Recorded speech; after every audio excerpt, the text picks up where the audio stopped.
Who? She right got me.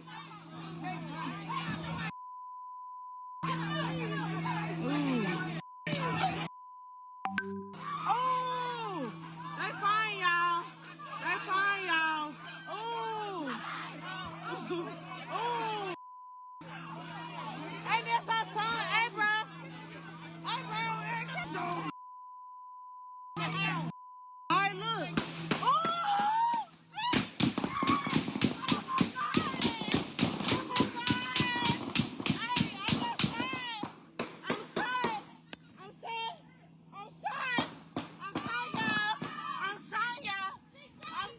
Today's story is on 34-year-old Dr. Shandrika Hayslett, a Memphis woman who had spent years building the life she dreamed of, only to be killed while attending a celebration for a younger cousin who was preparing to follow in her footsteps and head off to college. It was Saturday, August 8, 2026, in the Douglas community of Memphis, Tennessee.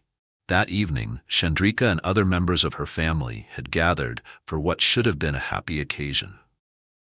Her 17-year-old cousin had graduated from high school early and was preparing to leave Memphis to attend Tennessee State University. His family organized a trunk party to celebrate his accomplishment and help send him off to college with the things he would need. For Shandrika, the moment carried even more meaning.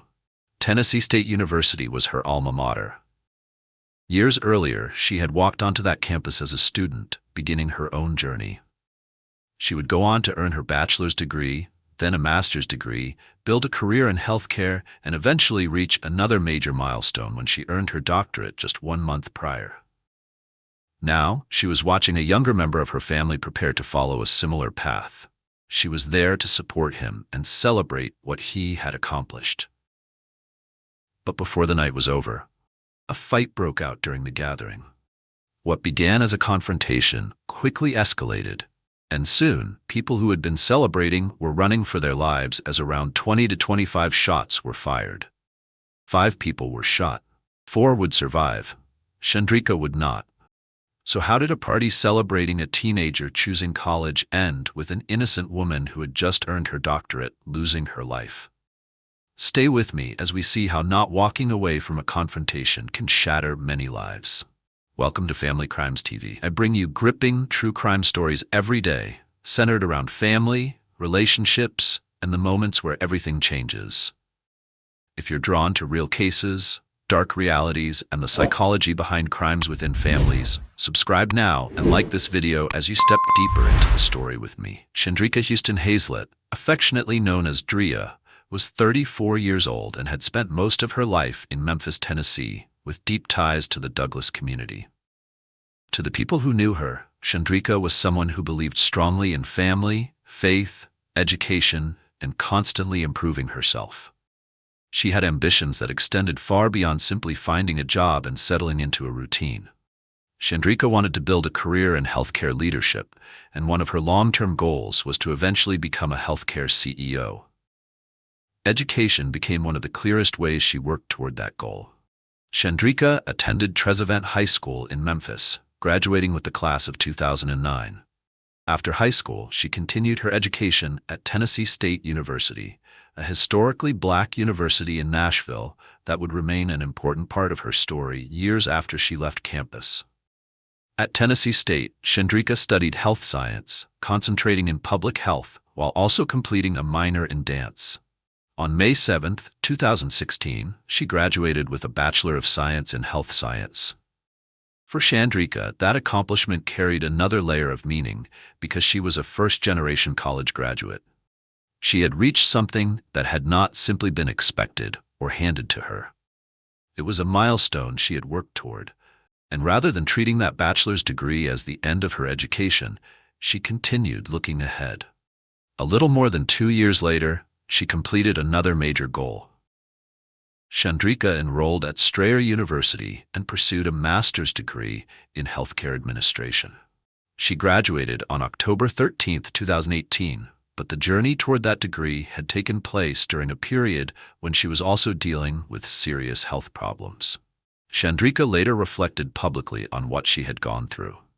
In a social media post written around the time of her master's graduation, she explained that the road had included trials, tests, lessons, and blessings. She revealed that roughly a year earlier she had undergone 2 surgeries and experienced blood clots in her lungs. Despite everything happening physically, she continued. Rather than focusing only on how difficult that period had been, Shandrika described it through the lens of her faith.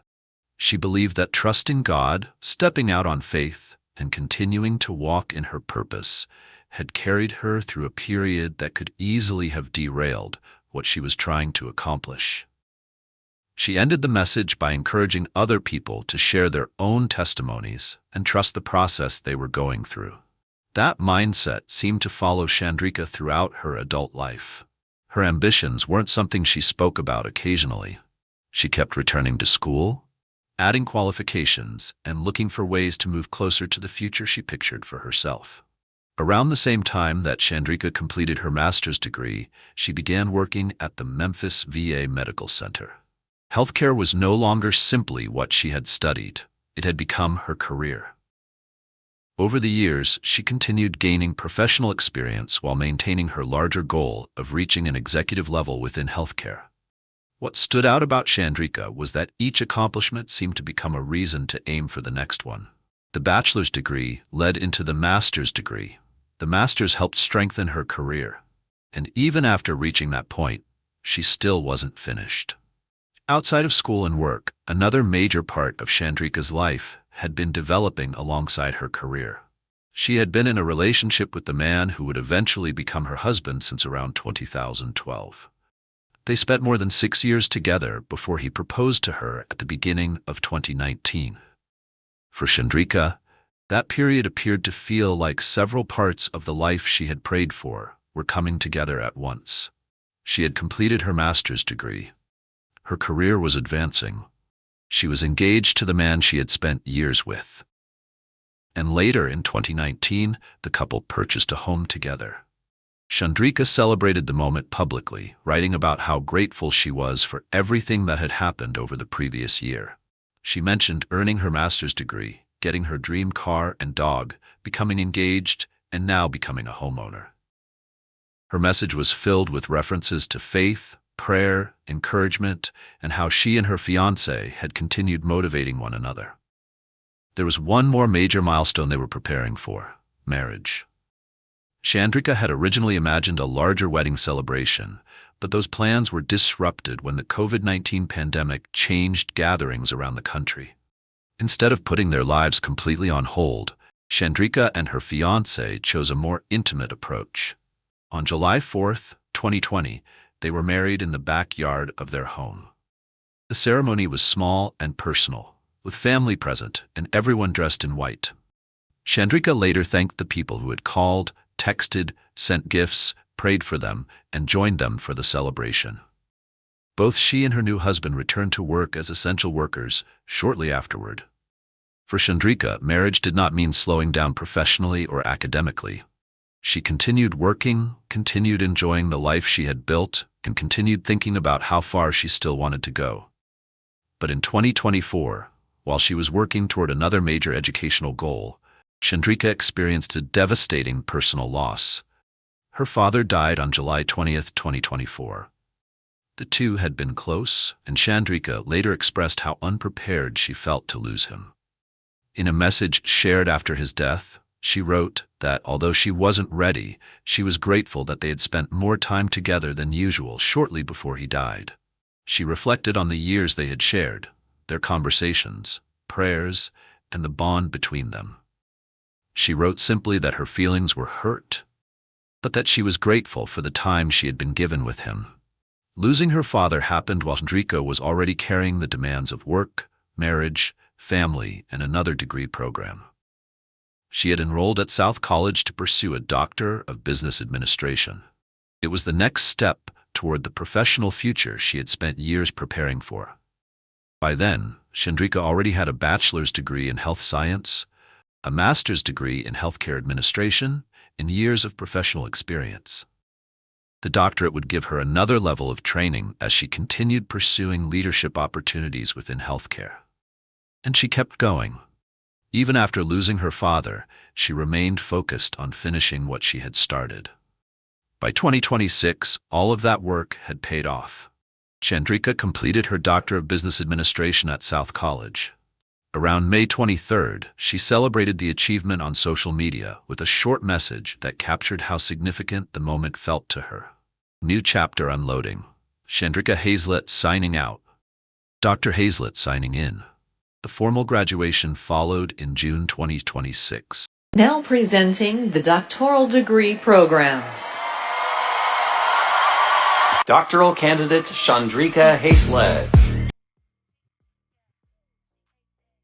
For Shandrika, earning that doctorate represented far more than adding another title behind her name. She was a first-generation college graduate who had continued from a bachelor's degree to a master's degree and then all the way to a doctorate. Along the way, she had survived serious health problems, undergone surgeries, recovered from blood clots in her lungs, built a career, married the man she had been with for years, purchased a home, and continued working toward her goals even after the death of her father. And she had accomplished all of that by 34. The degree also placed Shandrika in a position where younger members of her family could look at her and see what was possible. One of those younger relatives was her cousin Ashton. Ashton was only 17, but he had already finished high school early.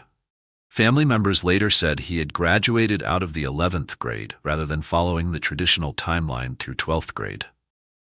His next step was college, and the school he had chosen was Tennessee State University. It was the same university Shandrika had attended years earlier. For members of the family, that connection mattered. Ashton was preparing to follow a path Shandrika already knew well, leaving Memphis and heading to Tennessee State to begin his own college experience. His family wanted to celebrate that decision properly. They organized a trunk party for him. A trunk party is essentially a college send-off.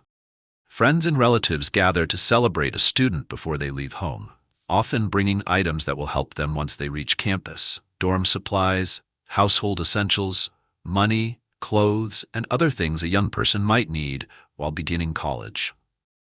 But beyond the gifts, the purpose is also to recognize the accomplishment itself. For Ashton's family, there was pride in seeing a 17-year-old from the Douglas community graduate early and choose college. One relative later wrote about how important it was to support young people in the neighborhood who wanted something different for themselves, particularly those trying to leave home, continue their education, and build a future. Ashton had chosen that path, and Shandrika had every reason to want to be there for him. She had once been the young person preparing to leave Memphis for Tennessee State. Years later, she had returned with 3 degrees, a career in healthcare, and the title of doctor. Now, one of her younger cousins was preparing to walk onto that same campus. On Saturday, August 8, 2026, family and friends gathered on Brookins Street in the Douglas community for Ashton's trunk party. It was supposed to be his night. Relatives came out, friends gathered. There was music, conversation, and people enjoying themselves. Several attendees were recording and live streaming portions of the celebration on social media. Shandrika was among those who came to support Ashton. There was nothing unusual about her being there. This was family. It was an educational accomplishment, and it involved the same university that had played such an important role in her own journey. For a woman who had spent years believing in education and pushing herself from one degree to the next, seeing her younger cousin prepare to attend Tennessee State was exactly the kind of milestone she would want to celebrate. For much of the gathering, that was exactly what everyone was doing. But as the evening continued, the atmosphere began to change. At some point during the gathering, 2 women became involved in an altercation. The disagreement became physical. People nearby started paying attention, and some of the individuals already recording or live streaming the party captured portions of what was happening. Other attendees stepped in, attempting to separate the women and bring the situation under control. Eventually, the first fight was broken up. For a moment, there was an opportunity for everything to end there. People had stepped between them. The physical confrontation had stopped. Those around them were trying to calm the situation down. But investigators would later say that one of the women involved left the gathering. Approximately 10 minutes passed, and then she returned. This time, she wasn't alone. She was accompanied by 3 armed men. The same gathering that had started as a family celebration for a 17-year-old preparing to leave for college was now facing something entirely different. For the people who had come to celebrate Ashton, the situation was moving far beyond the original disagreement between 2 women. Family members were still trying to intervene, separate people, and keep the confrontation from getting worse. But some of those present were beginning to notice something much more concerning. There were guns. At the same time, Shandrika was also trying to calm the situation. One of her relatives, who can be identified in footage by the green shorts she was wearing, later explained that Shandrika was standing directly in front of her, face to face, trying to get her to calm down. That placed Shandrika right in the middle of people attempting to de-escalate what was happening. Meanwhile, another woman at the gathering, Murray, was live streaming on Facebook. Murray would describe what was happening as the second of 2 fights. Her live stream captured people moving in different directions as the confrontation unfolded. As the situation became more chaotic, Murray and others attempted to run toward a house. In the video, the panic becomes clear as people begin running. Then the shooting starts. Approximately 20 to 25 shots could be heard. People scattered in different directions. Some tried to reach the house. Others looked for whatever cover they could find. 5 people were struck. Murray was shot in the thigh and foot. Another relative was struck in the arm and leg. Another victim would remain hospitalized afterward with a bullet lodged in his neck. And Shandrika, who moments earlier had been standing in front of her relative trying to calm her down, was also shot. The relative who had arrived as the fighting was still happening later gave one of the clearest first-hand accounts of those moments. She explained that she had already seen the young men with their guns out and was attempting to push her mother back toward the yard when the shooting began. In her full post, she wrote, "And before y'all start with these false-ass narratives, that wasn't no motherfucking block party. That was my little cousin's trunk party. And y'all know kinfolk Dre and them kick it down there damn near every Saturday. And it ain't never been no bullshit down there. Nothing but good vibes. Soon as unwanted guests pop up and motherfuckers with bad energy come around, that's when bullshit happens. That's why I stay my ass home and out the way now." Something told me not to go to Douglas last night when they called me. I told my niece we were not going out there. She literally begged me to go out there and see what was going on. That's all I was going to see, because they said shit got hectic real quick. But I didn't really want to go. Right before I pulled up on Brookins, a black cat ran out in front of my car. My niece said, "Bone, that's bad luck." I said, "Yeah, I need to back up and turn around." But I didn't. I said, "If I don't turn around, that means we're going right into some bullshit." Y'all, power is in the fucking tongue. I swear I felt something was about to happen. Soon as I made it on Brookins, fights were still breaking out. I hurried up, parked, and got out trying to break up shit. Then I heard my mama scream my brother's name. She was walking toward my brother, and I stopped her because I had already seen the young niggas with their guns out. Yes, I saw all of y'all. I was pushing my mama back into the yard, and that's when the shots started. Y'all, as we were running, I felt the fire hitting my arm and my leg. That's when I pushed my mama down. I tried to keep running, but I fell and dragged myself behind a tree until they stopped shooting. I came from behind the tree, and all I saw were bodies on the ground. My cousin, Shandrika Hayslett, was just laying there. My other cousin was laid out across the street. Some girl was laid out in the yard. I'm literally trying to make sure everybody else is straight while my leg is still burning. I'm going from body to body. But when I made it to my cousin Shandrika, I saw somebody giving her CPR. I just watched my cousin's lifeless body lay there while they were trying to revive her. Y'all so wrong for this shit, and what y'all did, y'all really shot and killed innocent people.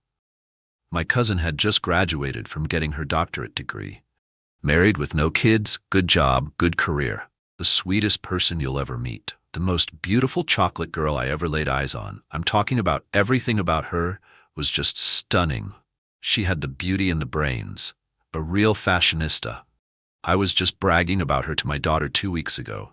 Me and Shandrika talked all the time. I'm so glad she told me she loved me in our last conversation. You hurt me bad.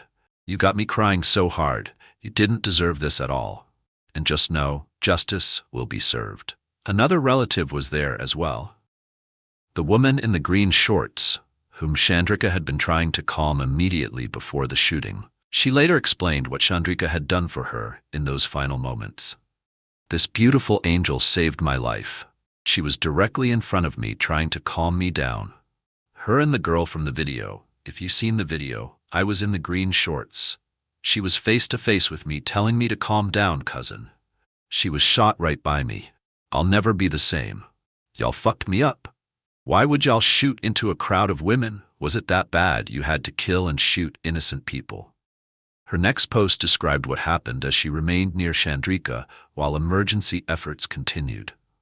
Soon as I seen them putting up yellow tape while pumping on my cousin's chest, I screamed so loud. I told them, "No, don't put that up. Please don't." I begged them to stop. I snatched it down twice, and I knew when the police was just letting me do it, they felt sorry for me. I knew deep down that my cousin was gone. Cousin, I cut up so bad I lay beside you until police literally dragged me away. There wasn't much that needed to be added to those words. Shandrika was pronounced dead. She was 34 years old. 4 other people had been wounded. 3 would eventually be released from the hospital, while another remained hospitalized in stable condition during the initial aftermath. Murray survived her wounds, as did the other relatives who had been struck. But Shandrika didn't. The party Ashton's family had organized to celebrate his future was now a crime scene. For his mother, there was another painful reality to process. Shandrika hadn't simply happened to be in the neighborhood that night. She had come specifically to support Ashton. His mother later wrote, "It's been so hard trying to accept the fact that my favorite cousin is really gone. I literally can't believe my cousin is a victim of murder in our neighborhood, supporting my son who is heading off to college and attending TSU, where my cousin, Dr. Shandrika Hayslett, attended. TSU is her alma mater. And I can't believe this is how my beautiful cousin's life has ended, just a few months after finishing school and getting her doctorate degree. I cannot get my cousin out of my head from that night. It has caused me to become an emotional wreck. I'm in a sad place, and I don't know how I'm going to get over this feeling. It keeps replaying over and over, and it hurts so bad to the core. A heartbreak I've never felt or seen coming. I feel so bad this happened to you, especially when you were there showing love and support to my son. I'm so hurt, sad, heartbroken, and so disappointed this happened to you. You did not deserve to leave us this soon.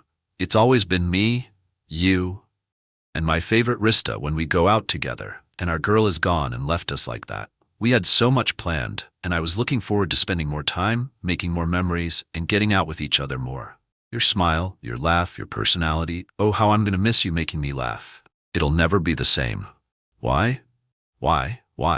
So many were grazed, others could have been gone also. To my other cousins who were also shot, Dion and Jamal, get well soon. I love y'all. I hate this so bad." That was what Shandrika had been doing on Brookins Street, supporting her family. The same teenager who was preparing to attend the university where Shandrika had once begun her own journey now had to prepare for college, with the memory of what happened at the celebration meant to send him there. As Shandrika's family tried to process her death, Memphis police began working to determine exactly who had fired into the crowd. Yeah, this is a really heartbreaking case. So many people in that neighborhood just devastated tonight. And the announcement of those arrests come just hours after people in that neighborhood were calling for justice in this case. A strong message from Memphis Police Chief C.J. Davis. To those responsible, I want to be perfectly clear. We will find you. Yes. And we will hold you accountable. Tied to a shooting that has shaken the Douglas neighborhood of North Memphis. That shooting happened Saturday night at a party celebrating a recent high school graduate going off to college. This was off Brookins Street. The shooting injured 4 people and claimed the life of 34-year-old Dr. Shandrika Hayslett, described as a bright star, someone people looked up to, dedicated to serving her community. She was there with so many of us that grew up in Douglas understand, showing up for the young people and celebrating a positive moment in our community, Douglas community. What happened in this neighborhood Saturday night is unacceptable. A family gathering in our community turned into a scene of violence. Loved ones of Dr. Hayslett described the pain in the tight-knit community, a place her family has called home for decades. In your community, everybody knows somebody, everybody grew up with the grandparents, the children, so we're all like family, but something clicks that we don't recognize it. These young people I'm speaking of, you know, they come out with these gangs and then it becomes a whole mess. Now, those in the neighborhood say they must rally together to not let the violence outweigh the good things and good people who live there. But just to see the heart of our community, devil, you can't have Douglas. You cannot have Douglas. We're standing on our faith and we're standing on principles and we believe God for justice. Investigators had something particularly valuable in this case: video. Multiple people had been recording and live streaming during the party. Some footage captured the fighting. Murray's Facebook Live captured the second confrontation and the panic as people began running. There were also numerous witnesses who had been standing in and around Brookins Street. And 3 tonight, a deadly shooting on a street full of people is caught live on camera. The woman who captured the video is one of the victims. Good evening, and thank you for joining us. I'm Stephanie Skurlock. Frightening. I'm Greg Hurst. WRG's Melissa Moon found out that shooting in the Douglas neighborhood started out as a celebration. Oh, they fine, y'all. They fine, y'all. A fight in the 1700 block of Brookins after a large group gathers, many here for a college send-off party. I'm near to going to college. Kashana Murray was streaming live on Facebook when she says the second of 2 fights broke out on the street. Fine, y'all.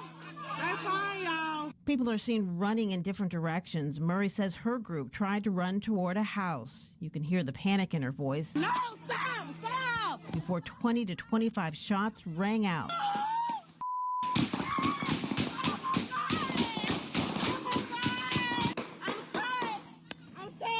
Dr. Shandrika Hayslett was killed in the shooting and 4 others wounded, including Murray, who was shot in the thigh and foot. They just stitched me up and told me to take ibuprofen and Tylenol. I have to go back to the ER tomorrow. Another victim is still in the hospital with a bullet stuck in his neck. So far, police have 2 suspects in custody. In a statement, Memphis Mayor Paul Young says what happened on Saturday night was senseless and a 34-year-old's life was lost to gun violence. Murray doesn't know what sparked the fight and eventually the shooting, but feels lucky to be alive. I don't know. It's like this everyday thing.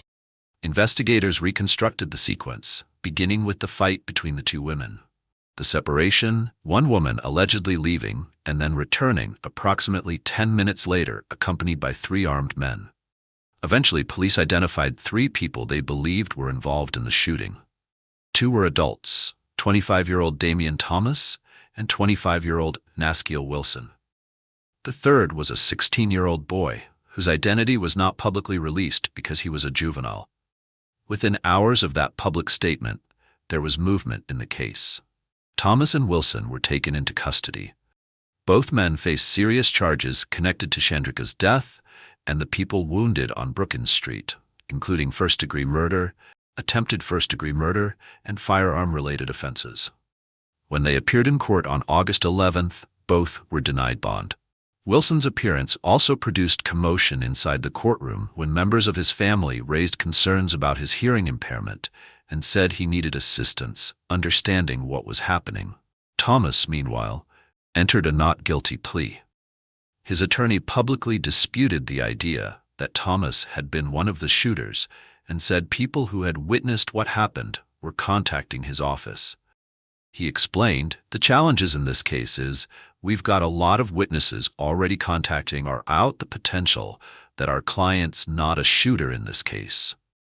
So we're trying to get that information so we can get those statements, get those over to the DA's office. He also described the scene differently from the idea of an orderly college send-off, saying it pretty much ended up being a melee of a lot of ladies fighting in the middle of the street, and some shots were fired off by somebody, and we have people that were gathering that have actually seen who fired shots. At that point, one person was still missing.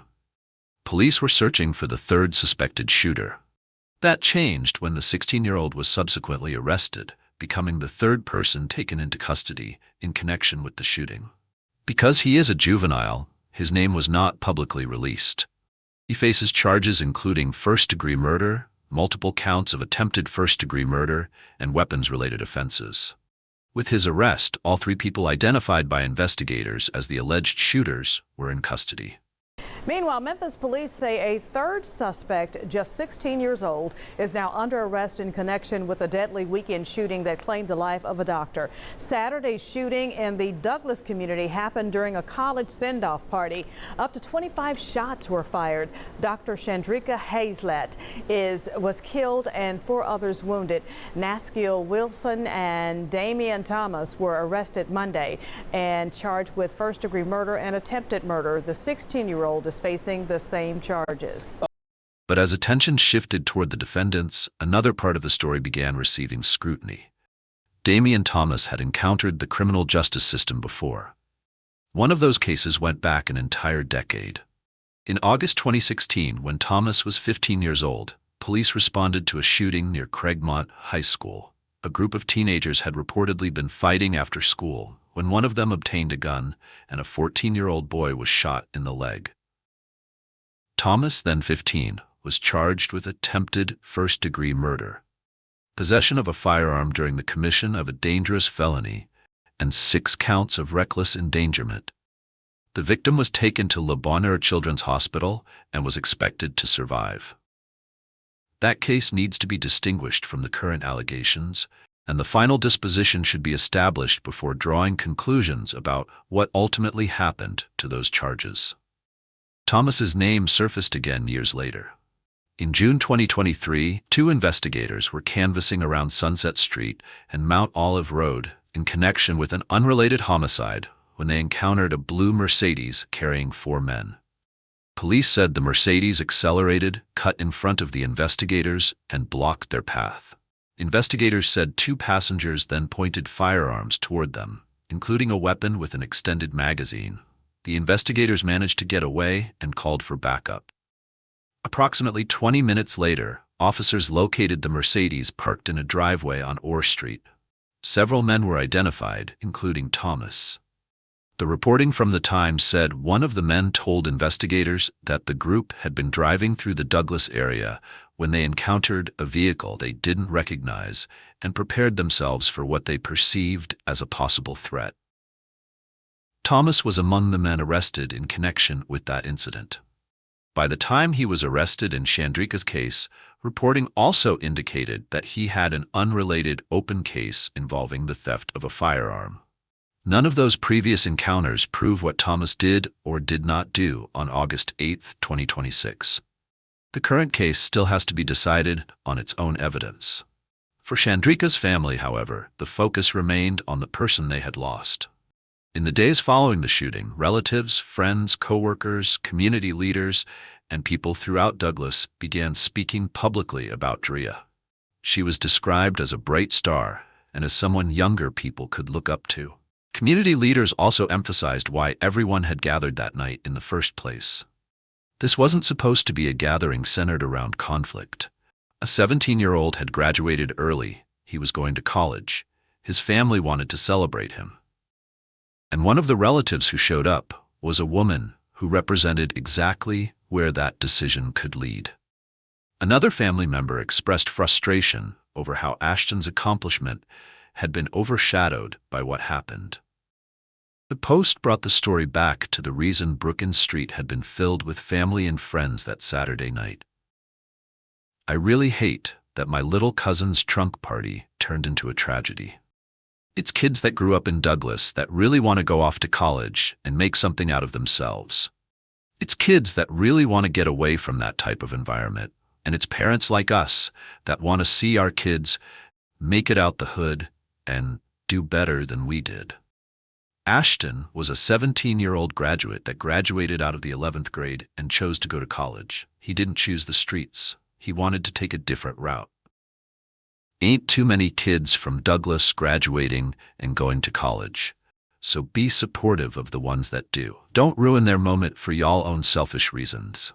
Ashton was celebrating his accomplishments and on his way to start his new journey until his party was ruined by a bunch of adults that ain't got nothing to lose and don't want nothing out of life.